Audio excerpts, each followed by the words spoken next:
Hello everyone, welcome back to our channel study Chashma. आज हम class 9th की Hindi book क्षितिज के चैप्टर 6 प्रेमचंद के फटे जूते के प्रश्नोत्तर करेंगे।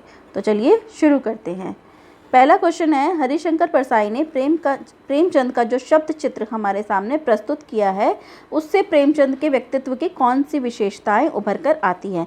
मतलब प्रेमचंद जी के व्यक्तित्व के बारे में कौन कौन सी विशेषताएं उभर कर आती है पाठ के ज़रिए, वो बताना है कि हरिशंकर जी ने जो इस पाठ के ज़रिए हमें बताने की कोशिश की है। तो प्रेमचंद के व्यक्तित्व की निम्नलिखित विशेषताएं उभर कर आती है। पहले है संघर्षशीलता। प्रेमचंद ने जीवन भर कठिनाइयों और सामाजिक बुराइयों से संघर्ष किया। लेखक के अनुसार उनके पैर का जूता बुराइयों को ठोकर मारने से ही फटा है। दूसरा है सादगी। प्रेमचंद बहुत सरल और सादे व्यक्ति थे। उन्हें आडंबर या दिखावा पसंद नहीं था। वे जैसा व्यक्तित्व जीते थे वैसा ही दूसरों को दिखाना पसंद करते थे।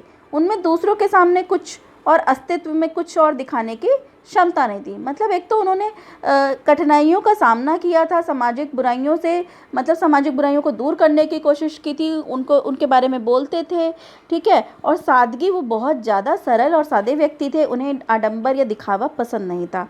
ये नहीं कि वो मतलब फ़ोटो खिंचवाने के लिए दूसरी पोशाक पहने, घर में दूसरी पोशाक पहने, मतलब जैसे दिखते थे वो घर में जैसे थे वैसे ही बाहर थे, अंदर से जैसे थे वैसे ही। मतलब उनका ऐसा नहीं है कि अभी कुछ और अभी कुछ, ठीक है। नेक्स्ट है, नीचे दी गई पंक्तियों में निहित व्यंग्य को स्पष्ट करो। पहला है, जूता हमेशा टोपी से कीमती रहा है, अब तो जूते की कीमत और बढ़ गई है और एक जूते पर 2500 टोपियाँ न्यौछावर होती हैं। इसमें व्यंग्य क्या है, मतलब क्या कहना चाह रहा है लेखक? लोगों की यह मान्यता है कि अगर कोई अमीर है, चाहे उसमें कोई गुण ना हो, उसका बस पहन सहन अच्छा हो, तो उनके आगे गुणवान व्यक्ति भी घुटने टेक लेते हैं।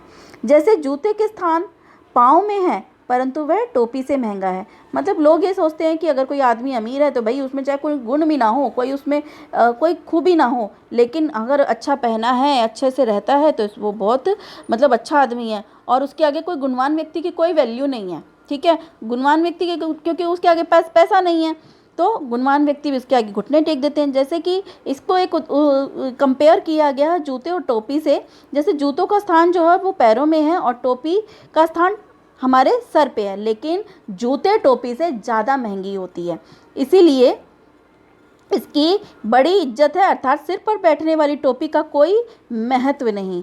मतलब और यहाँ पर जूतों की तुलना अमीरों के सम्मान से तथा टोपी की तुलना गुणवान लोगों के सम्मान से की गई है। मतलब जूते जो है हालांकि पैर में पहने जाते हैं और टोपी सर पे पहनी जाती है, फिर भी ये जो जूते हैं महंगे हैं और इसका ज़्यादा महत्व है। तो इसीलिए जूतों को अमीरों का सम्मान से तुलना की गई है और टोपी की तुलना जो है गुणवान लोगों के सम्मान से की गई है। जैसे कि गुणवान लोगों का कोई महत्व नहीं है अमीरों के आगे। नेक्स्ट है, तुम पर्दे का महत्व ही नहीं जानते और हम पर्दे पर कुर्बान हो रहे हैं। तो इसका क्या व्यंग्य करना चाह रहा है लेखक? आज के समय में जो व्यक्ति अंदर से कुछ और बाहर से कुछ और दिखाने की कोशिश करते हैं वह बहुत ही श्रेष्ठ माने जाते हैं, परंतु प्रेमचंद जी ऐसे नहीं थे। वे दिखावा नहीं करते थे, वे जैसे थे वैसे अपने आप को दूसरों के सामने रखते थे। मतलब कि ये नहीं कि अभी कुछ है और बाहर कुछ है, अंदर से कुछ है बाहर से कुछ है, और हम लोग जो है दिखावे की दुनिया में जीते हैं, ठीक है ना। कि हाँ भाई बहुत अच्छा सा पहन के जाएंगे, भले ही हमारे पास घर में इतना अच्छे कपड़े ना हो या कैसे ना हो, पर हम बाहर बहुत अच्छे से बन के दिखाते हैं कि हाँ हमारे पास सब कुछ है। तो लेखक जो है वही प्रेमचंद जी के बारे में बताना चाह रहे हैं कि वो उनका ऐसा नहीं था, जैसे थे अंदर से वो बाहर से भी वैसे ही थे, दिखावा नहीं करते थे। लेखक भी इस पंक्ति के द्वारा यही कहना चाहते थे कि उन्हें तो दिखावा करना आता ही नहीं था। दुनिया के सामने कैसे दिखना चाहिए, हम लोग तो पूरे के पूरे दिखावे भरी दुनिया में ही डूबे हैं। जैसे कि लेखक ने खुद ही बताया कि उनका जूता भी कोई अच्छा नहीं, परंतु वह ऊपर से तो अच्छा दिखता है, जहाँ से दुनिया की नज़र जाती है, भले ही चाहे उनके पैरों का तला जल रहा हो। पर प्रेमचंद बहुत सरल और सादा जीवन जीने वाले व्यक्ति थे। यहाँ तक कि फ़ोटो खिंचाने के लिए भी उनके पास आम वेशभूषा और फटे जूते थे। ये नहीं कि उन्हें फ़ोटो खिंचवानी है तो अच्छे से कपड़े पहने, तो उन्होंने मतलब फ़ोटो भी सरल और सादे कपड़ों में, यहाँ तक कि उनका जूता जो फट रहा था उसमें ही खींच दी। और उसके अलावा इसमें लेखक ये भी कह रहा है जैसे जूता अगर नीचे से फटा हुआ है तो पैर का तलवा नीचे से जो हमारा जलेगा, लेकिन ऊपर से अगर सही है तो लोगों की नज़र तो ऊपर ही जाती है ना, नीचे तो नहीं जाती। नीचे से हालांकि हमारा पैर जल भी रहा हो तो लोगों को नहीं पता चलेगा, सिर्फ ऊपर से अच्छा है तो हाँ जी बहुत अच्छा है। तो वही चीज़ यहाँ पर लेखक कहना चाह रहे हैं। नेक्स्ट है, जैसे तुम घृणित समझते हो उसकी तरफ हाथ की नहीं पाँव की उंगली से इशारा करते हैं। मतलब घृणित मतलब होता है जिससे तुम नफरत करते हैं, ठीक है। घृणा मतलब नफरत करना। लेखक एक अंदाजा लगाते हुए कहते हैं कि तुम किसी से घृणित होकर उस पर हाथ की उंगली नहीं पाँव की उंगली कर रहे हो जिसे ठोकर मारते मारते तुमने अपना जूता फाड़ लिया। फिर वे कहते हैं कि मैं समझ गया कि यह इशारा तुम उन लोगों की ओर कर रहे हो जो इस दिखावटी दुनिया में सिमट कर रह गए हैं। मतलब जो अगर जूता उनका पैर का फट रहा है, नीचे से फट रहा है, तो लेखक कह रहे हैं कि लोग तो है घृणित व्यक्ति को मतलब जैसे नफरत करते हैं उससे तो हाथ की उंगली से भगाते हैं ना हम, जैसे कि भाई चल जा जा जा। लेकिन जो प्रेमचंद जी हैं वो पैरों से ठोकर मार मार कर उस बुराई को ख़त्म करने की कोशिश कर रहे हैं, ठीक है। तो लेखक उसको इस तरीके से कहना चाह रहे हैं। नेक्स्ट है, पाठ में एक जगह पर लेखक सोचता है कि फोटो खिंचाने की अगर यह पोशाक है तो पहनने की कैसे होगी, लेकिन अगले ही पल सोचते हैं कि नहीं, इस आदमी की अलग अलग पोशाकें नहीं होंगी।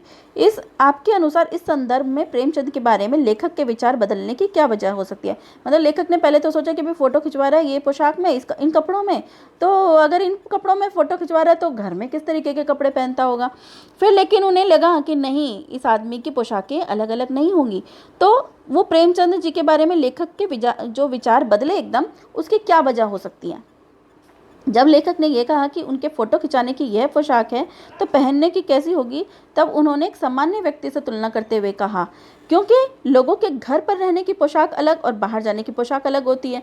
नॉर्मली हम लोग घर में कपड़े दूसरे पहनते हैं और जब बाहर जाते हैं तो दूसरे पहनते हैं। तो उन्होंने एक सामान्य व्यक्ति से उनकी तुलना की थी प्रेमचंद जी की। परंतु जब उन्होंने सोचा होगा कि वह ऐसे सामान्य व्यक्ति नहीं है, वह दिखावा नहीं करते, तब उन्होंने अपना विचार बदल लिया और कहा कि इस व्यक्ति के पास अलग अलग पोशाकें नहीं होंगी। नेक्स्ट है, आपने यह व्यंग्य पढ़ा, इसे पढ़कर आपको लेखक की कौन सी बातें आकर्षित करती हैं। जो व्यंग्य पढ़े थे उसमें आपको लेखक के कौन सी बातों की ओर आकर्षित करती हैं। एक तो लेखक ने बड़े ही सरल शब्दों का प्रयोग किया है। उन्होंने प्रेमचंद के उपन्यासों को उनके फटे जूतों से बड़ी सरलता से जोड़ते थे। वे अपने आप से ही प्रश्न पूछते और अपने आप से ही उनका जवाब कहीं ना कहीं से निकालते। जैसे पहले उन्होंने जब फ़ोटो खिंचवाने के लिए कहा कि घर में पहनने की पोशाक कैसी हो, अगर फ़ोटो खिंचवाने की ऐसी है, फिर अपने आप ही उन्होंने उसका उत्तर निकाल लिया कि नहीं, ये आदमी बड़ा ही सरल और सादा है, इसकी पोशाकें अलग अलग नहीं होगी। तो वो अपने आप से प्रश्न पूछते और अपने आप से उसका जवाब निकालते। उनके द्वारा हमें प्रेमचंद के बारे में बहुत सी चीज़ें पता चलती हैं कि वह बहुत ही सरल जीवन जीने वाले व्यक्ति थे और उन्होंने अपना जीवन कैसे बुराइयों को ठोकर मार मार के गुजारा।